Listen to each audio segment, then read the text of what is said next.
it's Leela, the proud poly kinky queer slut. Today's question is, what is queer erasure? So, erasure is a term that we use, by erasure, queer erasure. Other folks also get erased from history a lot. There's a lot of erasure of minorities, a lot of erasure of the accomplishments of women. But what erasure is exactly what's been happening over the last few years and really this is such a tactic that makes me angry, but book banning, removing queer stories from history, removing references to non-binary people from federal websites, preventing people from talking about transgender people in schools, denying the existence or removing references to the existence of a class of people is erasure. And so what's happening with queer erasure is that references to queer people are being removed from what we teach our children, from our libraries, from our official sites. And it's basically a pretending we don't exist kind of a thing, especially for trans people right now. That's happening specifically, the federal government specifically targeting erasure of transness right now in huge ways. So this creates the perception among people who are not living the reality and even among those of us who are, come to think of it, that we have not always been here, that we have not always existed. It allows the people of the future to look back and say, oh, it's not in schools. I wasn't taught about that when I was in school, so it's not true. It's a way of undermining the fact that this exists.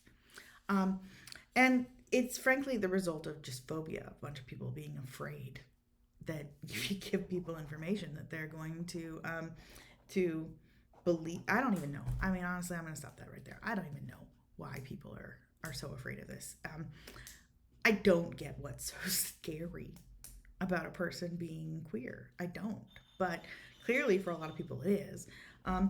And it's also othering. It's creating the sense that these people do not need protections and rights and the ability to engage in this behavior if they don't exist. It's so frustrating. One thing that I heard on this lovely podcast, History is Gay, was that there's a famous image of book burning in Nazi Germany, and that was research into queer history that was being burned, and scientific studies on human sexuality that were like the first things targeted in the Nazi regime when Hitler was book burning and trying to control people's thought. And when a government starts to try to control people's thought, or really any system of authority tries to control the flow of information and what people are allowed to think, then the next step is to try to curtail what the normal people think, what the normal people's experience is.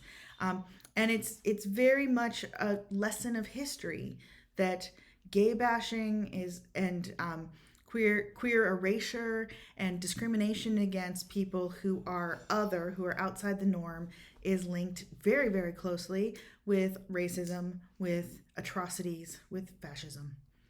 This is my understanding of our history. So I think it's very, very important that we continue to be loud and proud and out there, and existence is resistance, because I'll be damned if I'm going to let them erase the fact that we exist. And so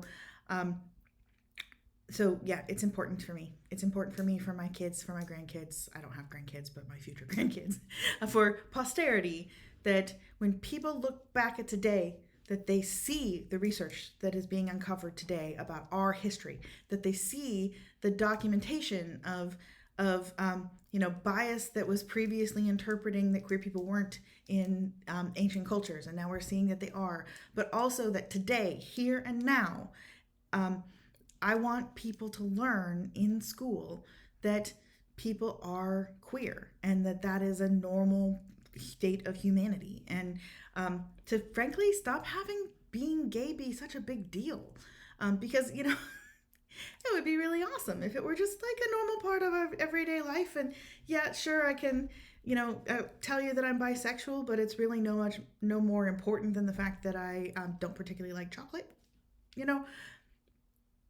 These things are it's frustrating to have regular, everyday, normal things be things that people vilify. Um, so yeah, I strongly encourage everybody to like stand up against book banning. You know, encourage communication, encourage references to underrepresented communities of all kinds in history, in media, in books, in education, in exposure in our world, because you know we've always been here, and it's very very important to recognize the full picture of human experience. So that's my take. Thank you very much for listening. This is Leela, the proud poly kinky queer slut. You can email me at kinkyqueerslut@gmail.com, and thanks for listening. Proud Poly Kinky Queer Slut is art. It is made for entertainment purposes only. I am not a subject matter expert on any of the topics discussed. Please do not rely on anything presented here as fact. Think for yourself, do your own research, make your own decisions. To submit a question, please email kinkyqueerslut@gmail.com.